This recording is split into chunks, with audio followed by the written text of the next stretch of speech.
everybody, Edo here, and this is The Grimm Forest by Tim Eisner and published by Druid City Games and James Hudson. And so I did an unboxing of this game without any hesitation. This is as high quality game components, AAA, as there is on the market today. It's through the roof. It's incredible. Both the production value and the art is amazing. Okay, and I'd also know I know both those guys, Tim and James, and a lot of the folks that worked on this, and I like them all very much.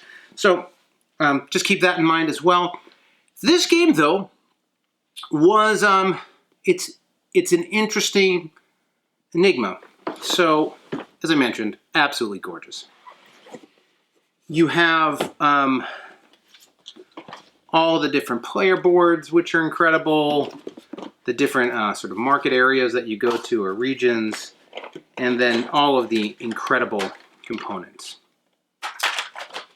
You know, and the miniatures for the pigs and all the other characters. I mean, stellar. And in that way, you know, the Kickstarter bumped this up, and up.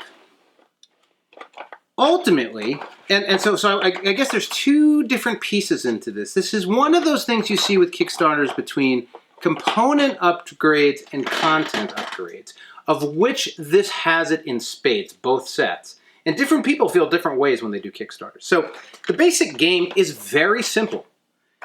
Each day or afternoon, or I mean, it's probably called a round, but whatever you want to think, different depending on the number of players, but different regions fill with resources.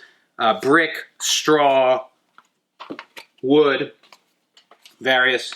And as a player, you have your card, and you are going to basically, hidden information indicate where you're going to go. So everyone flips, they go to the space, and if you go to a place with somebody else, you split the resources. If you go by yourself, you get them all, right? So it's a little bit of a deduction, bluffing, guess thing right there, okay? That's sort of A. And then you use those resources in the next phase to try to build huts and houses, and you're working through, you know, the brick one takes brick, the straw one takes straw, you're building up the layers, and as you do, you get bonuses that give you more cards and advantages, so whether you're going heavy brick or you're going across the board or whatever, you know, there's a little bit of a strategy there. And these buildings that you're building where they you're each piece adds up to it are just fantastic, right? Like, fantastic, okay? So you're picking a spot, heading to that spot, hoping to get the resources, and then deciding how you want to spend them to sort of maximize your advantages. That's the basic game, and I'm going to lose that map. That's the basic game. And so it's simple. It's simple, and you know, you have some type baseline. So then what happens is you have fable cards and friend cards that start allowing you to manipulate that situation and get different advantages.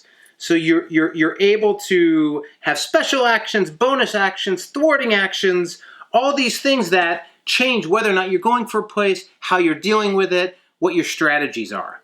And so it's a combination of showing the fables and using the fables and having your friends' cards and deciding, because if you get this character card, you can keep it for yourself or you can force somebody else to change it. So all of the rich dynamics around those cards. And that works well too.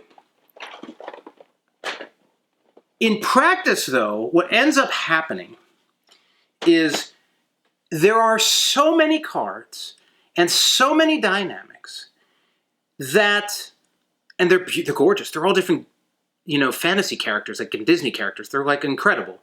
But there are so many, and they're all so unique that even after playing a number of times, creates this sort of helplessness in being able to predict or determine what somebody may or may not have. Yeah, there's a couple things here and there that let you know, but, you know, just generally speaking, like, they could be drawing anything. And because of that, it ends up taking a game that feels, you know, not random because you're choosing, but you're like, are we both playing, it's not rock, paper, scissors, but are we both playing wood, or did we go different? Like, you know, this sort of, I'm just trying to predict what you're going to do. And then it blows it open into this unpredictable space. Now, if it was a limited amount of cards or the abilities were really sort of categorical, you'd be able to sort of predict what the options could be. But when they're so varied and broad, it becomes challenging. I also think that it leads to some brutal combinations that aren't necessarily broken, but it sort of feels like, oh, well, that guy got that really good thing and that other really good thing, and now they've got this cool combo, and I need to thwart it maybe, but it seems a little bit like they just got these two great things from this giant deck of stuff. It offers great variation, and I suspect if you've played it 100 times, that goes away and you start really understanding the prediction space. But it creates this odd dynamic for new players and sort of casual players where it just ends up feeling like it's infinite. Like infinitely awesome, but infinitely incomprehensible. And it's a weird position, right? So what am I trying to say in this review? One, production value is incredible. Two, the game's fun. I enjoyed this game.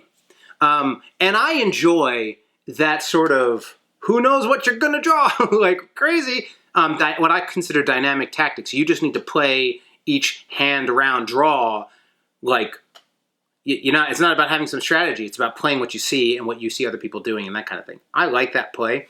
I think it's mixed. And I think like the production value makes it feel so big that a lot of people see the simpler game, this very light game with these sort of broad dynamics falling through. And then you sort of like, what's the weight for this game? There's a lot of text on the cards. It's like more reading than you'd want in a game like this. But I think this is a good family-like game. I think this is a good game night game, especially if the starter player knows how to play and can teach it really quickly and get people playing. And it's certainly an ooh-ah showpiece game. So,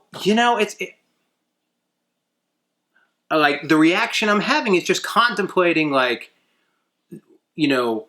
was there a point where had they drawn the line and said, okay, I think we're good on all of this new content, it could have been staged well? Is it too much in one box? Could it have been a smaller game? Could there have been other ways that it didn't just feel like diving into the deep end? It's weird to have a diving into the deep end experience on a super light game, I guess is the punchline. But I honestly believe you should check it out, right? Like whether or not you straight out buy it, I think you should think about. But just to play it and check it out and see what all the fuss is about, I absolutely think you should. So this is the Grimm Forest. Hey everybody, Edo here, and thanks for watching Gaming with Edo. Reviews over here on this playlist, League and Insider videos over here on this one. Subscribe, share, all that good stuff. But most importantly, play some great games. Thanks. Bye.